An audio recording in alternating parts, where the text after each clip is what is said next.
Hello, community. As always, I hope this video finds you well. I'd like to piggyback off of last week's video, and last week's video was all about inviting the state of grace more into our life, more into our bodies. I was talking about how going forward into the new year with my new intentions, and one of my intentions was to really release this hypervigilance, release this will and determination, and sometimes this inner force that I feel that I place on actions, movement, and to really start learning how to trust the gentle. And somatic work really drives that point home. We do not have to do a lot to get a lot.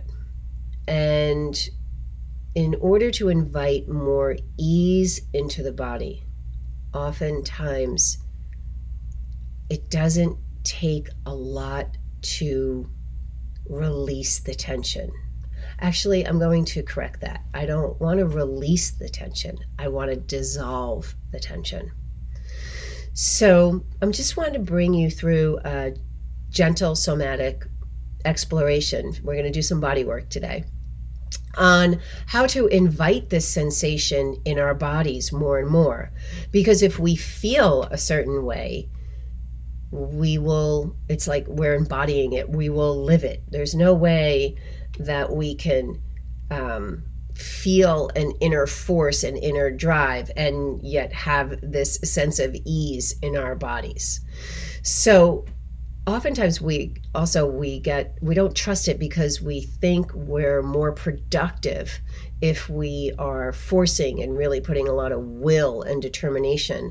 And it takes a lot to try to undo this belief system, because the truth is that when we have more ease and more fluidity in our movements and actions and the energy that we place on things, we actually get more done. That's kind of like the big ha-ha. We have all been conditioned to think that we need to push it and force it and drive it. But it's just not true. We actually can do the same amount of productivity and not end up completely burnt out and exhausted or injured in some way. So I just want to bring you through a very gentle exploration of a body exercise in order to try to embody this sense of grace and ease. So I want you to first clench your jaw. I want you to grip your jaw, bear down, and notice how that creates a sense of stagnation or a grip here in the chest and in the diaphragm area. So a lot of us, when we are stressed or when we're overthinking, we tend to grip the jaw. And that creates pressure on the diaphragm. It literally doesn't allow us to breathe as fully as when it's not clenched. So, and when we're not breathing, we tend to not get as much oxygen up into the brain, and the flow of circulation doesn't move, and we get tired. Right? So that's one of the reasons why stress makes us tired, or it can exhaust us and give us that feeling of burnout, because we're simply not breathing through our life as fully as we could. So when we grip our jaw, you feel like tension here. This also puts pressure on the heart. So we want to think that the organs inside the rib cage, we want to see if they can float instead of us bearing down and holding or hiding or projecting so far forward. That's like a certain angst. So we're going to try to release the tension in this area. So just sit up as tall as you can. And all I want you to do is open your mouth as wide as you can.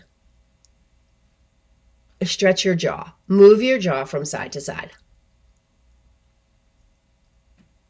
Get creative. Then pause. You only want to do it for like 3 to 5 seconds. Then you pause, close your eyes, go inside, sense what's shifting. You're not directing anything or forcing anything. You're just letting the tension dissolve, and the fascia will return to its natural length. We're going to do this a couple of more times. It's normal if you didn't feel anything the first time out. So again, open and wide. Move your mouth from side to side. Maybe lift your chin a little bit. Maybe drop your chin a little bit. Move it around, and then pause and wait. Keep the jaw from clenching again. Sometimes that's just a habit. Start to feel what's going on in the jawline, along the sides of the neck. Do you feel tension being released down the outsides of your arms? Maybe the elbows are getting a little heavier. Maybe the breath has already started to change.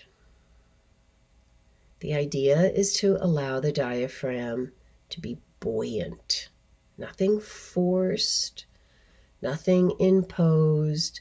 But as we release the tension in the fascia, it will be buoyant. It will return to its natural state. Let's do it one more time. Here we go. Wide,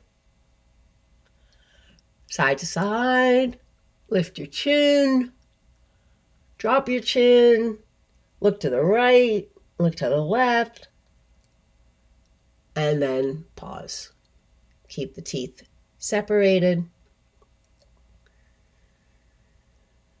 And just notice.